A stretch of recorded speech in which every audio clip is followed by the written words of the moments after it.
Welcome back to the weekly news roundup. This is the privacy and the security editions. These are recorded live Fridays, 9 p.m. Eastern Standard Time. If you would like to catch the show live, we're going to go ahead and jump right on in with our privacy news. And this is actually good news, maybe coming out of Facebook, or is it Meta, or I don't know, maybe it's just meth. I just can't think of Facebook Meta's new name without seeing this meme in my head. Of course, has Mark Zuckerberg missing some teeth with meth in the background instead of Meta. But anyway, that being without standing, they are doing an update mostly because of a lot of regulatory scrutiny and some things that we're seeing out of Australia this week as well that we will cover. Facebook has decided it's going to shut down the entire facial recognition division and delete all data. There are too many issues in the EU, Australia, and a few other places. Also, some states, like they got a huge lawsuit that they lost in Illinois. Basically, they're bleeding money because of facial recognition. And so what Facebook is doing is they're shutting down the facial recognition division, allegedly, and deleting all data, allegedly. That might just mean it's just not public anymore. You never know. But that is according to Facebook's profile. So here are the 3 bullet points. You can read the rest of the articles. Of course, there is a link in the description, which will tell you where you can find all of the articles in the show.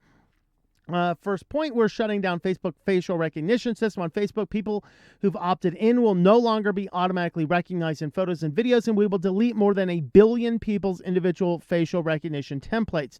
This change will impact the automatic alt text, AAT, which creates image descriptions for blind and visually impaired people. After this change, AAT descriptions will no longer include the names of people recognized in photos, but will function normally otherwise. That is an interesting side note because Microsoft's release, which was yesterday or today, they had one of their talk tech things. And apparently now as part of Microsoft's thing is they are describing themselves every single time. It's like the biggest woke nonsense. So not only do they introduce themselves with, hi, this is my name, and these are my pronouns, then they describe their race, their nationality, their clothes, their hair, and everything else. And 5 minutes into it, they finally get to what they're saying. So it's interesting that Facebook is removing the thing which automatically creates text, but that is something else. We need to weigh the positive use for facial recognition against the growing societal concerns, especially as regulators have yet to provide clear rules. No, they've provided very clear rules. You do this, we fine you. That's their rules. All right. So that is kind of good news out of Facebook that they appear to be at least getting out of the public end of facial recognition. But I highly doubt they're going to be like, oh, we don't need this code anymore. You never know. And for you guys that want to see it again, there you go. There's Mark Zuckerberg on meth, which he is on if he thinks I'm using anything from Meta. All right, so as teens left Facebook, the company apparently planned to lure 6-year-olds in, according to some documents. So internal posts and job listings show plans were moving forward. The problem is they had to get around COPA, which you can get around by having a, quote, children's app, and the parent signs up. It basically relieves you of any COPA responsibilities. The problem is that Facebook and Instagram primarily was cited as causing a lot of cyberbullying, and this caused a lot of bad publicity in the entire realm of what was going on. And so here, they're really talking about this, and then a lot of people are going, do we really need Facebook to be out here doing this kind of stuff? And the reality is, it did pose and cause some issues and some problems, and I'm not sure if they've completely abandoned these plans, but they are being questioned about this by the toothless Congress as we speak. And I don't say that because they're all so old and decrepit. They have dentures. They don't seem to do anything. Put these guys on oath and actually throw them in jail when they're caught in a lie. There's a thought. All right, but on to what I had alluded to earlier. Clearview AI is Clearview AI is ordered to delete all facial recognition data to Australians. So anybody who's an Australian citizen, which doesn't just mean things in Australia. That means people who have dual citizenship. That means anybody who is an Australian anywhere in the planet, they now are ordered to delete all facial recognition. Now, as more EU and more states come on, Clearview might find themselves in the same position as Facebook, where it becomes too costly to continuously do facial recognition stuff, whereas they will instead start looking towards probably just either shifting business model or closing down altogether, or selling themselves completely off to the government or something like that. But they are being ordered now to delete all data belonging to Australians. And now 5% of PC users are now running Windows 11, and Microsoft is now force installing the PC Health Check in Windows 10. The PC Health Check is the tool that will tell Windows if your computer is capable of running Windows 11. And if it is, it's going to try and sneak Windows 11 into you. And this is it's like Candy Crush revenge. You uninstall this crap, it comes back. And you uninstall it, it comes back again. Some people saying it reinstalled itself up 5 or 6 times. But it's not a PC health check. All this is something that's going to check if your PC is capable of running Windows 11, so Windows will know to start forcing that crap on you. And so here is the breakdown. Right now, only about 5% of PCs are running Windows 11. The rest of them are running, most of the rest of them, I should say, are running some variation of Windows 10 outside probably these 30 or so percent holdout still on 7 going, I don't care, I'm going to risk malware rather than upgrade to that crap. But yes, Microsoft is force installing PC Health Check application on devices with Windows 10. Tool assesses if the system is eligible to upgrade to Windows 11, but Bleeping Computer notes that users have reported their computers keep on reinstalling the app despite uninstalling it several times. So they need to have a toggle in there. It says, get the hell off my system, you crap. I don't want your Windows 11. But anyway, on to our feature story in privacy. Apple is bringing car crash detection to the iPhone. Now, on the surface, you go, well, Android always does this, which is a bad thing, and you got your OnStar and all these different features. Here's the difference, is that this one is built into the phone and is also tied to everything else Apple knows about you. And while Apple tends to be slightly better than a lot of the other big companies with regards to your personal data, they are still not privacy fans or privacy advocates or private in any way, shape, or form. And a crash detection system means that they are utilizing the sensors not just to determine if a crash had occurred, but they can also utilize the systems to determine your basic driving habits. That is, of course, extrapolated out of this, but it's all going to work the same way.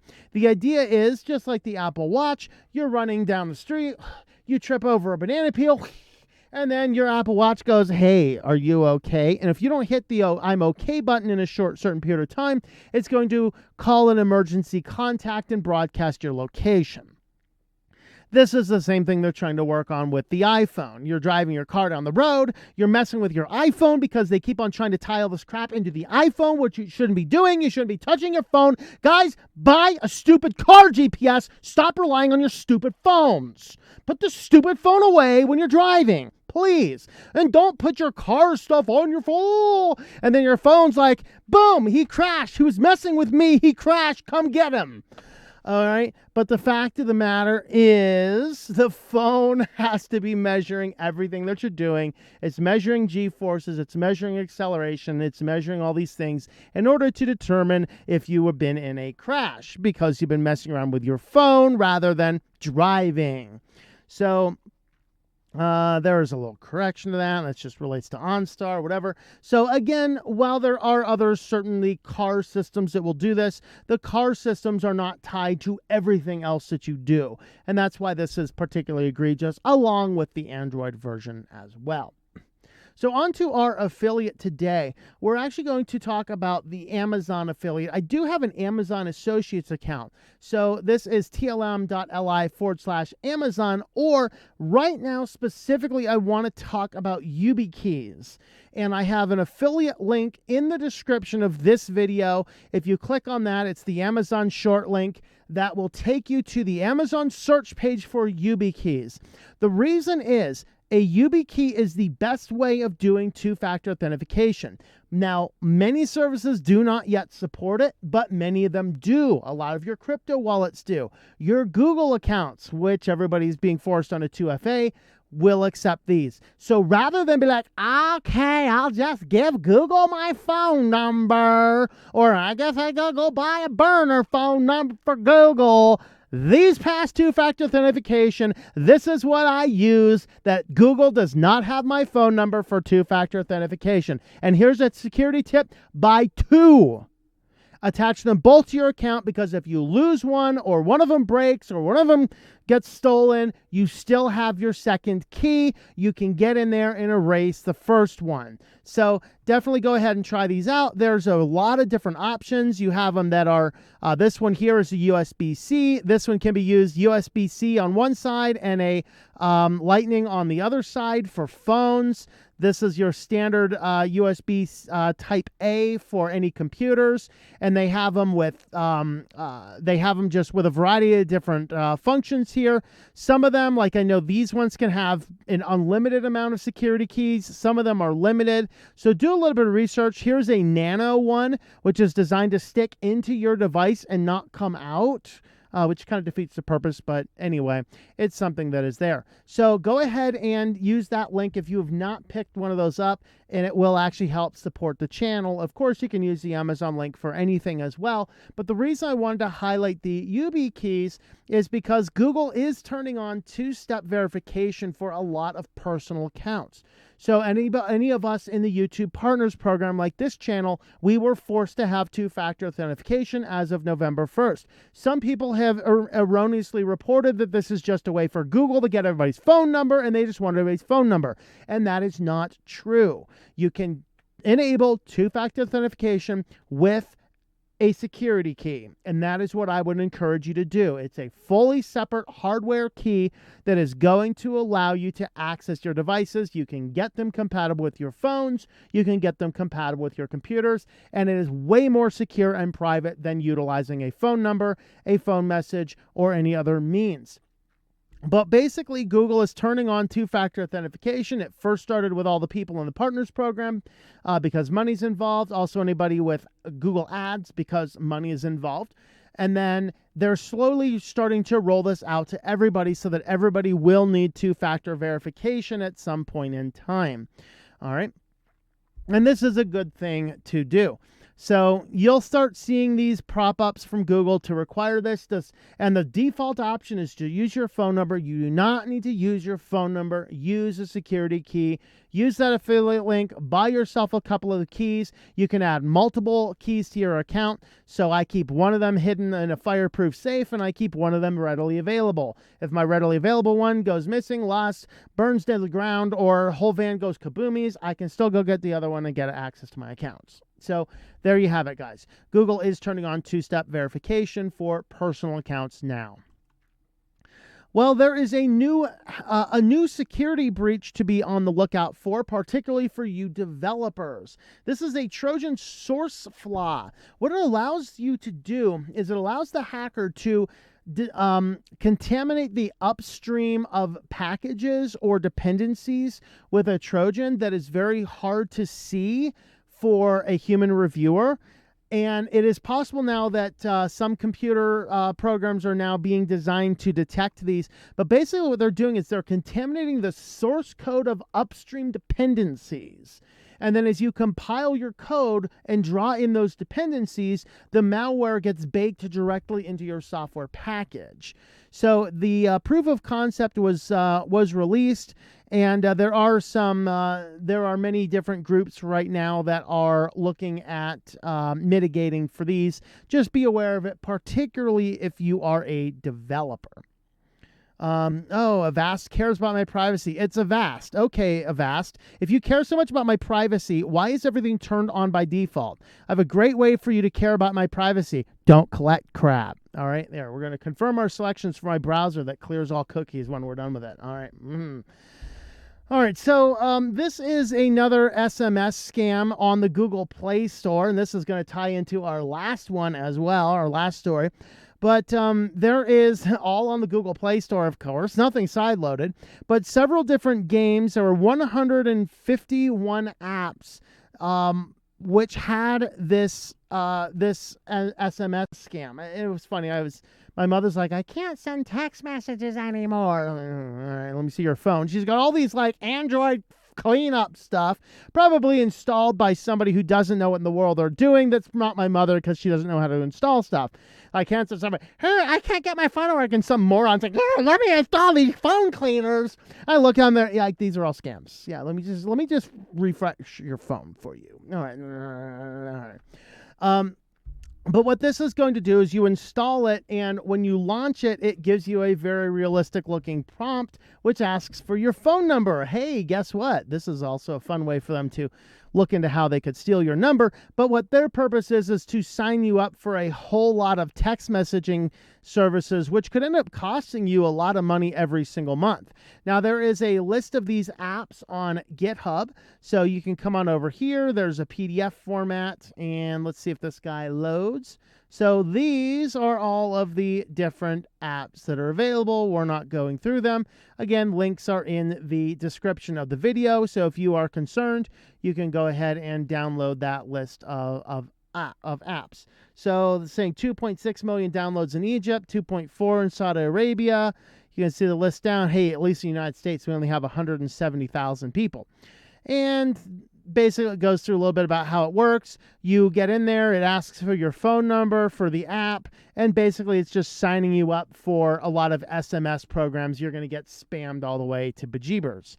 So there you have it. Don't give out your phone number. This is why you want to use those authenticator keys rather than anything else. Now, of course, Apple is running around like, we're going to make everybody scared. Sideloading is a cyber criminal's best friend. Look at all the malware on Google. The problem is the morons over at Apple, they have not yet realized all of the malware on Gandroid is from the Google Play Store. Stop using that crap. Look at that. I turned myself red. I matched my hat. Cool. Anyway. That being said, sideloading apps, the person who is tech savvy enough to sideload their apps knows how to get apps from appropriate places. What's going on here is that Apple, as part of the Epic case, Apple was ordered to allow sideloading, and now they're trying to pass out a bunch of fear porn to get people to be like, oh my God, this is so dangerous. We can't make our Apple insecure. And so what they want to do is they want to basically force everybody to get all mad about their government regulators for forcing them to sideload. The fact of the matter is Apple needs to allow sideloading. I'm not saying it has to be easy. I'm not saying it has to be simple. I'm saying it has to be possible within the constraints of your phone. Okay, but what they're trying to do is they're trying to scare everybody. Of course, they're pointing to how much malware is on Google versus Apple, and they fail to recognize that all of the malware in Google is from the Play Store. And by the way, all of the malware in Apple is from the Apple Store. Okay? Go get your apps from F-Droid. Every single one of them is independently security audited. You cannot say the same for Google. All right. And if Apple allows you to open up, it's a much, much better step. Well, with that, if you want to help support the channel, we do have a Patreon page, patreon.com/TOMM. If you'd like to help support the channel, you can go ahead and find us on over there. And that will support all of the different channels that we have. So thanks for watching, guys, and I hope that you enjoy switching to Linux. Thank you for watching this video from Switched to Linux. This channel would not be possible without the backing of the program supporters scrolling on the screen now. You can be a supporter at Patreon at patreon.com/TOMM or at thinklifemedia.com. I also want to thank the open source community who creates such excellent software that makes producing this show possible. Please remember to support your software communities. Thank you, and I hope that you enjoy switching to Linux.